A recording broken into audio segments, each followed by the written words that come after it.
back, Supervisory Special Agent Nicole Adams. Hey, Monica. Great to be back. Thank you for having me. Thank you. Thank you. This is a really important topic to me, and I know this is probably going to be a two-part series because there's so much to cover. But please, before we get started, please tell everyone a little bit about yourself. Again, I'm Nicole Adams. I'm a supervisory special agent for the El Paso FBI, and I am the supervisor of what we call the National Security Program, and I work counterintelligence. And with counterintelligence, we focus on intellectual properties, economic espionage, theft of trade secrets primarily. But today we're going to be discussing intellectual properties. So hopefully you enjoy. Yes, thank you. Thank you. You're welcome. So we're going to go ahead and get right into it. Can you provide us with an overview of the current state of intellectual property theft in the United States and how it affects businesses and individuals? Absolutely. Let's get started. But first, we'll discuss what is an intellectual property. Yes. That probably should have been the first thing that I asked. Now, first of all, an intellectual property protection, it's when a domestic or foreign companies try to illegally acquire your company's information. That's more of this a basic terminology, but we're going to drill down into what is a trade secret. Like, for instance, the Coca-Cola formula is a trade secret. KFC's covenant recipe, that would be a trade secret. Now, the FBI's intellectual properties investigations focus on theft of trade secret, like I previously said, and copyright infringements on products that can impact people's health and safety. Now, think about copyright. We're going to sort of delve into two different areas here. Copyright. It's almost like when you get movies, the bootleg movies. Mm-hmm. That's a copyright infringement because the studio has not given you permission to use their imaging, their likeness, the overall quality of their movie, because what they want you to come in and either watch the movie and they get that revenue, or second of all, buy a legitimate DVD or to legitimately download that movie or that song, and they're going to get the benefits and the revenue from that streaming of that, of that movie or the download. So what role does the FBI play in investigating intellectual property? Pretty much our roles are like this. Intellectual property theft and commercial fraud. Currently, we have initiated 1,367 cases. Now, this was in fiscal year 22. We haven't compiled the numbers for fiscal year 23. So let me explain that, because when you think of 1,300 cases, over 1,300 cases, it's not El Paso alone. So let's make sure that's across the Bureau's 56 field offices. That's still a lot of cases, but what I would like to say, there are so many other cases that we have not opened that are currently ongoing that, one, we may not have knowledge about, or two, sometimes theft of trade secrets or intellectual properties is so overwhelming. Literally every agent in the FBI could work a IP case, as I'll say, and we still probably wouldn't have enough agents. But as of fiscal year 22, we have arrested 540 people accused of theft of trade secrets or IP. We've had 309 indictments. 129 people have been convicted, and we have seized 2,386 incidents of seizure. And what's the sad thing about it is that there's been over $1 billion of loss to the U.S. economy. Wow. Now, what are trade secrets? Okay, let's think about this. Trade secrets are all forms of types of financial, business, scientific, technical, economic, engineering, and the list can go on. And as previously said, I said compilation, formulas, patterns, prototypes. Let's say, for instance, Monica, if you were trying to develop the new flying car. All right, you've worked very hard. You and your company have, let's say, put in billions of dollars or millions of dollars in this prototype. All of a sudden, a foreign adversary comes in, steal your prototype. Now, what they're doing is making this car in another country. And how much assets have you lost? You lost money because that company did not have to do the research and development that you and your company had to do. Second of all, I'm sure your company would have employees. Yeah. So now you have no employees because that other company is making this product at a cheaper price point. So you have no prototype, you have no employees, you have no revenue because now no one is buying whatever you were trying to make, the new flying car. So that all that money went overseas. So how did that damage you economically significantly, right? Yeah. Okay. So that's when you gotta. I know sometimes people think, oh, it's a victimless crime. I just got a new Louis Vuitton bag from the swap meet. I just got this new Gucci bag, but that does affect that economy Yeah. because you're not paying the full price for that item, and it causes a lot of problems. Okay. Okay. So is intellectual property theft primarily a domestic issue? Like I know you just mentioned like foreign governments. Correct. So in what ways does the FBI work with other agencies and organizations to help protect their intellectual property, including nationally, I guess? Okay. Well, first of all, let's talk about this. The Economic Espionage Act of 1996. Now, this act was signed into law by President Clinton, and it makes the theft or misappropriation of trade secrets a criminal offense. Sometimes people think, oh, they stole it, it's just the cost of doing business. But now you can possibly go to jail, you can possibly be fined. It's unique because it's the first federal law to broadly define and severely punish such misappropriations and theft. Currently, we're working with Homeland Security as far as another agency, and this is called, I'm going to say IP for short, but it's Intellectual Property Protects, which is a national intellectual property rights coordination center. And it's an outreach initiative utilizing the resources and expertise of, I said, of Homeland Security. And what we try to do is bring together public and private sector partners to help small and medium-sized business and enterprises defend themselves from IP theft, infringement, crimes, and fraud, and cyber intrusion. Because sometimes it's not always like I know I made the analogy of a purse, but sometimes companies can hack into your system and still will go with the prototype again. So we have to raise awareness, that's one, about the scope of intellectual property theft and determine the effects. Because again, you may think that, oh, they just stole this and it's not really going to affect me. And as I gave you an example, it really does, because now it messes with your bottom line, and you can be undercut by a competitor that now is going to make the same thing that you've worked so hard for. Second of all, we need to identify and assist business vulnerable to IP loss. And sometimes we don't know. So if you think that your intellectual property has been compromised, lost, stolen, misappropriated, then you need to call the FBI. Or again, or we're working in, jointly also too with the Homeland Security investigations. Also too, we need to support IP theft reporting. Next, we also need to establish a community-oriented partnership to collaboratively prevent and respond to IP loss. Okay. So that's what we're trying to do. Okay. And I'm going to get back to that a little bit later on, but especially about the type, not necessarily the types, but when it comes to the big companies and the smaller companies. So what are the most common types of IP thefts and which industries are most affected? Wow. But what I want to do just real quick, Okay. I'm going to go circle back to the question you asked me, because I want people to know with our partnership with HSI, it's free. Okay. And I think sometimes when people do come to the FBI, we are public servants here. So if you don't have to pay us, I mean, well, your tax dollars do, but I think sometimes people think, oh, if I go to the FBI, they're not going to help me. I'm not going to sit and say that we're going to help every case, because that's not even feasible. But if you think your intellectual property have been stolen, contact us. You don't have to reach out to this organization who want to charge you $500 to review your theft or loss. You contact us, it's free of charge. Your tax dollars Because already paid for it. What you do. It's already what we do. Okay, so you hear that, people? Yes. What are the most common types of IP thefts, and which industries are most affected? Well, you have a wide range and variety. Like, say, for instance, we can say most of it is technology. That is the most common type of theft. And also, you got to think about things that affect health and safety. Like health and safety, you're thinking, okay, well, what is that? Like, let's say, for instance, if you had Goodyear tires, Goodyear has a certain standard in which certain tires have to be tested. But if you buy, let's say, some bootleg tires, now the safety of your family and you getting on the road with tires that have not been tested properly, because they thought when they stole this, meaning the bad guy who thought when they stole your compilations or your trade secrets on these tires, that it would be up to Goodyear standard, but it's not. You get a blowout immediately.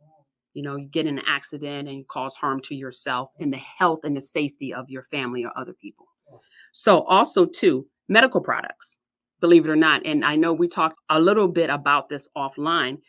Ask yourself, if you're going into a medical procedure, would you want the product that's been tested by whatever entity that's going to test medical devices? Or do you want a bootleg copy of some type of medical device that you're going to have a heart procedure on? The answer is no. Yeah, right. I would imagine the answer is no.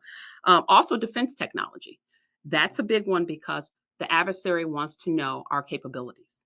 Right. Okay. So, and you know what? That when you say that, it just brings up so many other situations mhm. regarding the enemies, Yes. to our country. And I think that's going to be part 2. Okay, part So I'm 2. gonna move on along because I know that would take a long time. Yeah. So, but thank you for answering that. What challenges does the FBI face while trying to investigate this type of threat domestically and internationally? I think you answered a little bit. Well, I would say, listen, we're in the age of the internet. Yeah. So you have online marketings all over the world. So sometimes we can do things domestically, but sometimes our adversaries are overseas and it's hard to put our hands on them. So Right. that's one of the biggest challenges when we try to investigate these threats internationally.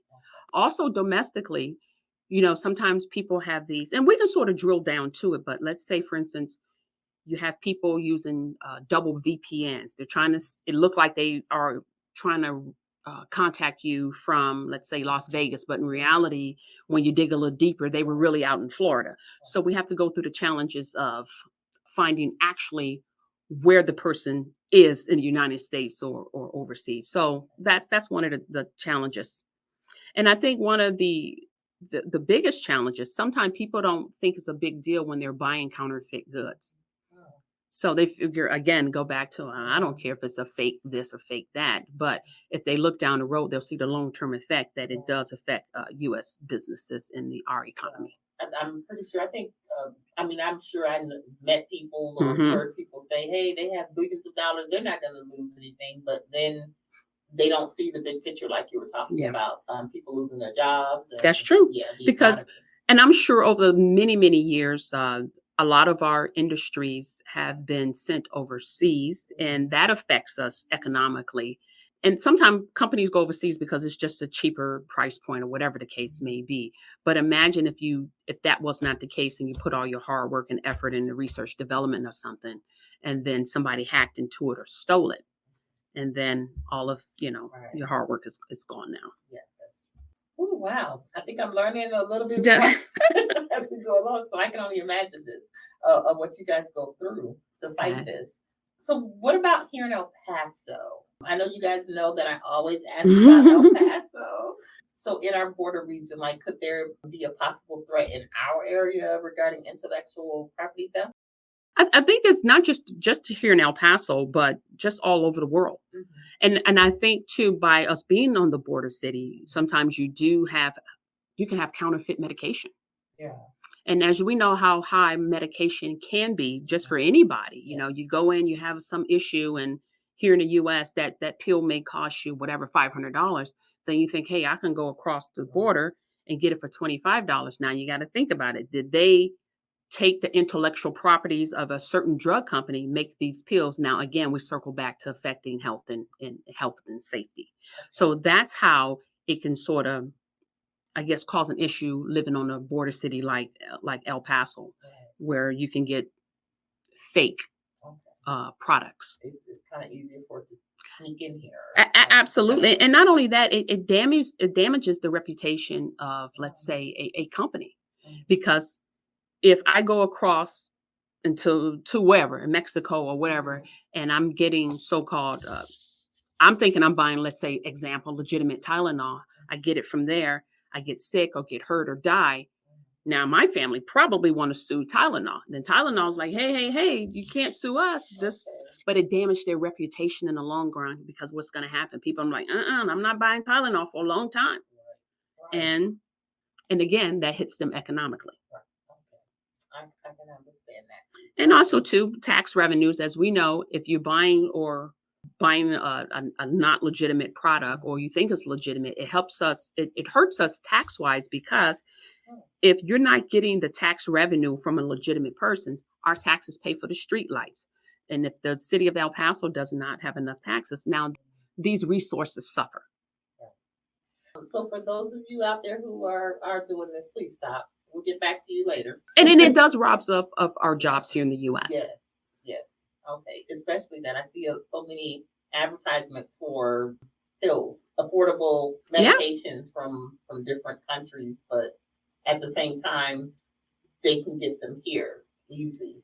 Exactly, because you know that border nexus. Yes, and now you got to ask yourself, are you really getting a legitimate whatever pill you may be getting? It's just dangerous. Okay. It's very dangerous. So there was a question from a community member, and they asked, does anyone care about small businesses and like home-based businesses, the small entrepreneur? Because I do know there are some people who have had their ideas and different things stolen from them, and then they just give up. So can you talk a little bit about that? Like, does the FBI get involved when it comes to small businesses? Absolutely. We care about all our business because on the whole, it affects the U.S., whether it's a small business, medium-sized business. And I understand that some of our bigger business get a lot more exposure and press. Absolutely. The Cokes, the Pfizers, the Boeings, of course.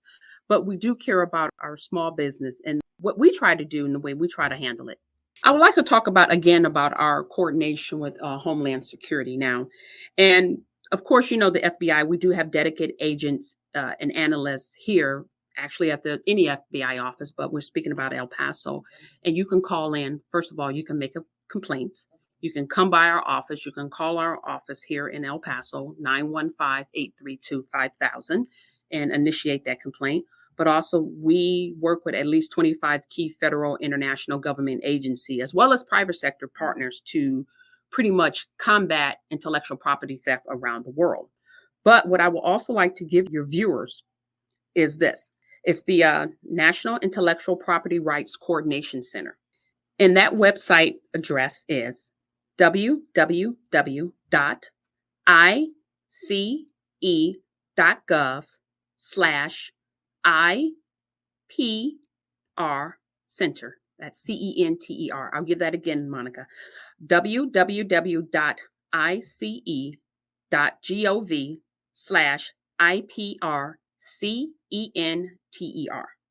Would that include even a thought of, like if someone came in to see how you run your business, they're working for you, and then once they get all that information, they take it over to someone else? Yeah, but one caveat to that, Monica, what you also have to say, what has the owner done? Okay. Has the owner taken a reasonable measure to protect that intellectual property? You can't say that, hey, this is my intellectual property, and you got all your prototypes laying on the internet, let's say, or taking pictures of it on the internet. You have to have a reasonable expectation of protection of your intellectual properties. Like say, for instance, if you owned a business, you have to have maybe your employees sign a non-disclosure. You have to upgrade your systems as far as your internet, making sure you have no malware, making sure no one's trying to hack into your system. Or if you find an issue, immediately try to have that issue rectified. If you fire somebody, you make sure you take away their access immediately. Right. So those are some of the things that you have to take precaution and care to protect what you believe is valuable to you. Okay, that makes sense. That's kind of like something that should go in whether it's a small business or corporation. That's true. Something that should go in their SOP. Like, what do we do if we notice someone stealing our information? And the intellectual property, it has to be something that's not generally known to the public. Okay. Like again, I go back to Coke. Like, do you think anybody? I'm sure somebody knows the trade secret. I'm sure they put it like behind a vault. It's password protected. Only few people know the actual formula. So they're doing everything they need to do to protect that trade secret. So if they had an issue and they came to the FBI, we're going to ask, what did you do? Now, if they said, well, we just set it out, we just set the file on the table. Well, then you didn't protect it. Okay. But if you have all these other avenues, then we consider that a protect. Okay, so I guess it's just a method. You don't want to just put the method of how you do something out there. Absolutely. You have to do your due diligence. Absolutely. Okay, that makes sense. So, and I guess that answers my question about like the intellectual property theft for like local entrepreneurs, because, and we're going to go a little bit more in depth with that too, you know, in writing and possibly later. Please share some successful cases you've investigated or well, the FBI as a whole has investigated, and how was the perpetrator brought to justice? Well, I'll give you one. I was just thinking about, you know, I always use my Coke. I mean, even though I like Diet Coke, Coca-Cola, but that's another story. But back in April of 2021, a jury in Easton, Tennessee convicted a former Coca-Cola employee convicted of stealing their trade secret related to, inside the Coke can is a BPA-free aluminum. Okay. So when the Coke comes out, it freezes. I mean, not freezes. It's cold at a certain temperature. And what this woman did was she wanted to start her own company in another country. Oh. So prior to her leaving the Coca-Cola company, she stole that trade secret. Oh, wow. So do you know how much money it costs for Coke to do the research and development on that BPA technology? $120 million. So think about that. I go back to the research and development. She didn't have to do anything to do the research and development. Coke did it. She sticks her flash drive in it, downloads everything, and she was going to, you know, again, start her own company. And she probably would have gotten away with it, but obviously Coca-Cola have something within their system to notice that anomaly when she was trying to, you know, download all that. But anyway, so she was arrested and charged. But it's just not Coca-Cola.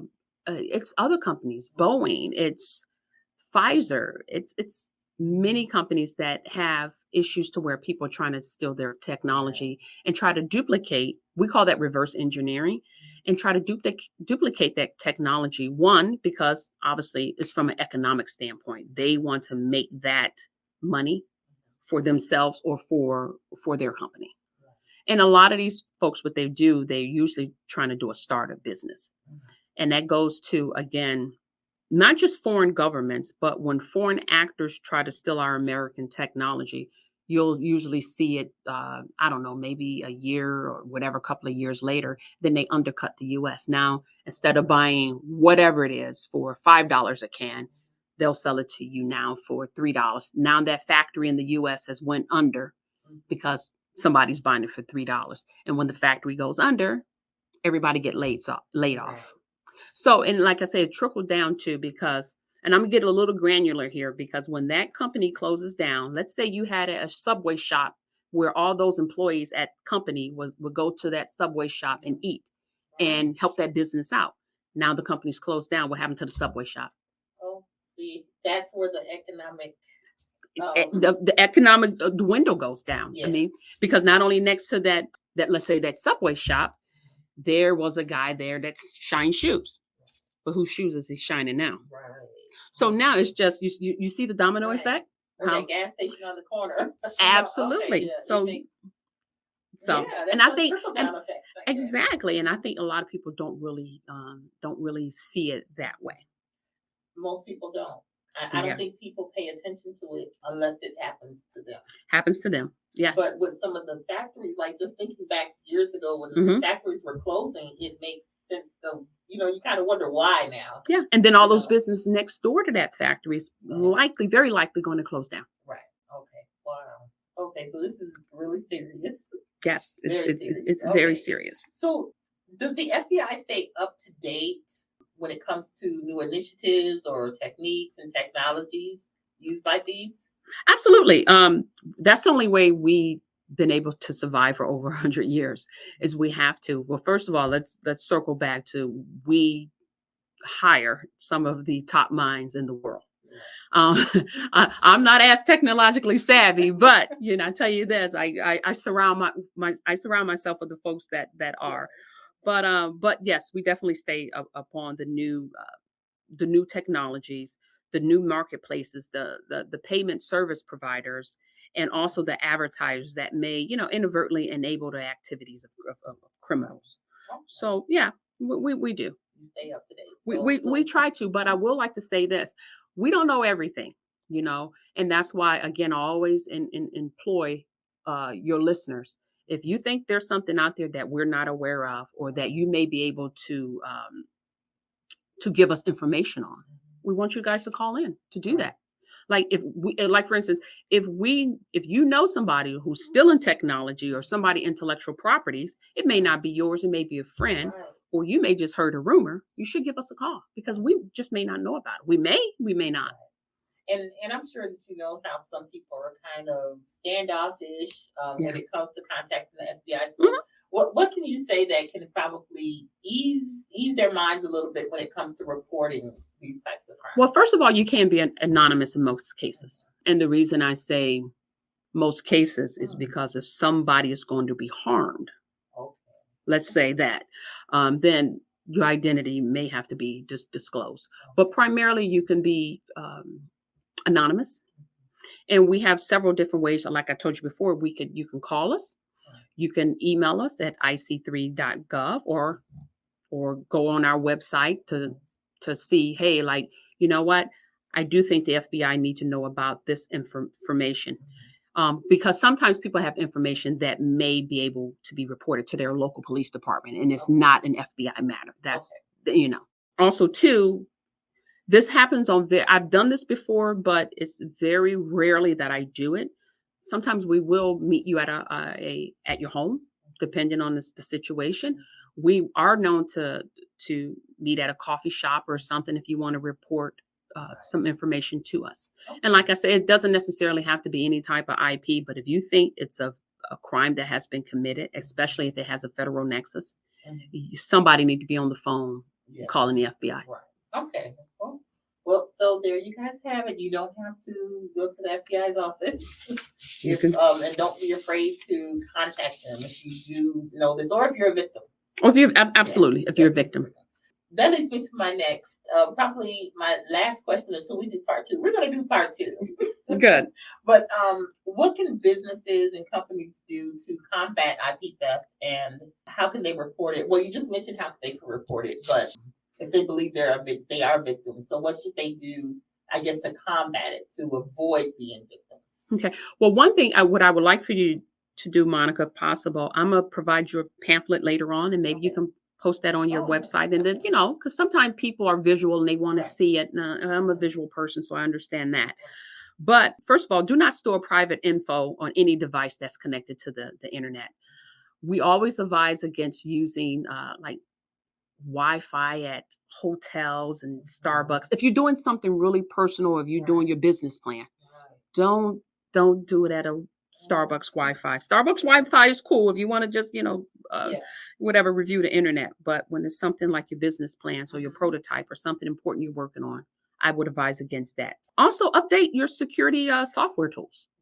Some folks, things are very years out of date. So definitely do that because there's patches and plugs that need to be updated. Also, educate your employees on spear phishing and email tactics, meaning that if you get an email and say, hey, this is HR, we've changed your routing number for your check, add your, this is your new routing number. Next thing you know, your check is going to whoever and wherever. So be mindful. Or if you feel suspicious, call your HR and say, hey, did you send me this? Did you change our routing numbers for whatever the case may be? Also, you have to establish a protocol for quarantining suspicious emails. Don't have that person now forwarding emails to everybody in the company. Hey, look at this email, what I have, because that email could have a backdoor on it. It could have malware on it. So now once they click on it, it's corrupted your whole system. So just have some protocols on that. And definitely ensure your employees are trained to avoid unintended disclosure. Unintended disclosure, where is if I said I'm human resources again, I'm like, hey, this is company X. Hey, company X, this is Nicole Adams. I am the vice president. I need the new I need the new passwords to the prototype that Monica's working on. And if they don't do any digging, then you may have a new employee be like, oh, okay, that's the vice president. I better give her that password to Monica's prototype. And it's not the vice president. It's a bad actor. Also, be aware of what you're throwing out. Sometimes I would advise any company to have a shredder, a crosscut shredder. a cross-cut shredder, because you have some tape, the cheaper ones that just, you can piece that together easily. But, cross-cut is going to go in, the proper direction where it chops it up really finely and unlikely to put it back together. Also, remind your employees of security policies on a regular basis, because we all can get kind of lax and they're like, oh, they're giving us the security briefing, but remind them on a regular basis. Also, make them sign non-disclosures. So if there is an issue, now there could be charges lodged against them because they violated the non-disclosure. And also, lastly, document when these employment educations, seminars or meeting have taken place. Because if I come to you and say, hey, when was the last time this person had a security briefing on your technology? I don't know. No, but if it's documented, you were like, well, Nicole, she knew she wasn't supposed to do this because I just gave her this briefing yesterday and she signed a non-disclosure. Yeah. So there's no way that person can say, well, I did not know. That makes so much sense. But if it's not documented and everybody's like, I don't know, then now that person can say, well, I didn't know that I was not supposed to disclose this to whoever. Right. So you have to, you have to do that to your folks. So, so for those of you who are entrepreneurs and business owners, especially I think those who hire virtual assistants. Yeah. Because you don't know if they're using, like you mentioned, virus protection. That's true. So you have to do, but if you got something really sensitive and you've worked your backside off for the last 5-10 years, you have to do the due diligence of making sure you got the right people that's protecting your intellectual property. And also, I think I mentioned it, but I will mention it again. If you're going to terminate somebody, you remove their access immediately. If you're going to terminate them on a Friday, have their access removed before you even fire them. Before you even fire them. Because here's the issue: what a lot of people do. Okay, we're going to remove their access, and what they do is they may remove their access to get into the building, but they're not even thinking about their computer access. Yes. That person goes in and wreaks havoc. Yes. And also have limited people who have access to what we call your keys to your kingdom. Right. Exactly. Everybody should know the formula. Oh my goodness. Yes. I mean, my side business. I do work with people and I tell them, you have to be careful on who you allow to be an administrator on your social media too. Yes. And that's how they lose so many. They get locked out. Yes, or they get locked out for some upset former employee who's like, hey, I set that up for you, so I'm going to take all those people with me. Mm-hmm. So it's so important. So that makes so much sense. And also, I know I said lastly, but if you are the administrator, have almost like a security alert. Like if somebody is digging into files they have no business in, and it's not their need to know, it should be set up to where it pings you. It's like, hey, sometimes it is an accident that can happen. But if you notice that Bob X is trying to put a flash drive in and try to download a terabyte of a program that he has no information or no need to be working on, it should ping you. And then put up an alert where it prevents, or like a firewall for him accessing whatever he's not supposed to have. That makes so much sense. Oh gosh, you shared so much. Thank you. And I know there's so much more, but we're going to make sure that everyone gets this information. Absolutely. And shared. We'll share the pamphlets online too, so hopefully people will download them and take it seriously. Yes. I know one thing I did want to bring up, because some people are ashamed, to come forward if it has happened to them. So again, the FBI is here. You can contact them at the information, and we'll make sure that's up on the screen, and we'll share that again on our social media too. So, Nicole. I know we had a lot to unpack. Yes. We're going to have part 2. Absolutely. I think part 2 is going to be really important, but I'm going to save that. Yeah, because I think on part 2, I would like to give, I know sometimes people, they don't, we go into these violations like that. We got, when we charge people for economic espionage, we have like the espionage, it's a Title 18, USC Section 1831 and 1832. So I would like to talk more about that. But sometimes people don't really want to hear about the violation. They just want to know the nuts and bolts of what is IP, how can I stop it? And if I do have my IPs stolen, what can I do and who can I call? But, those are just pretty much saying how you can be charged Right. and what amount of time or what fines you will have if you are convicted. Okay, so yes. Well, we're looking forward to you sharing more information with the community. I'm pretty sure this is going to help someone. I'm pretty sure I'm going to probably get some calls from my business to go over their business to make sure that they're on point. Yes. Make sure that their stuff can't get stolen. But we want to thank you again for coming, and we really do appreciate El Paso FBI field office for always forming the community. Well, I appreciate you. Thank you again, Monica.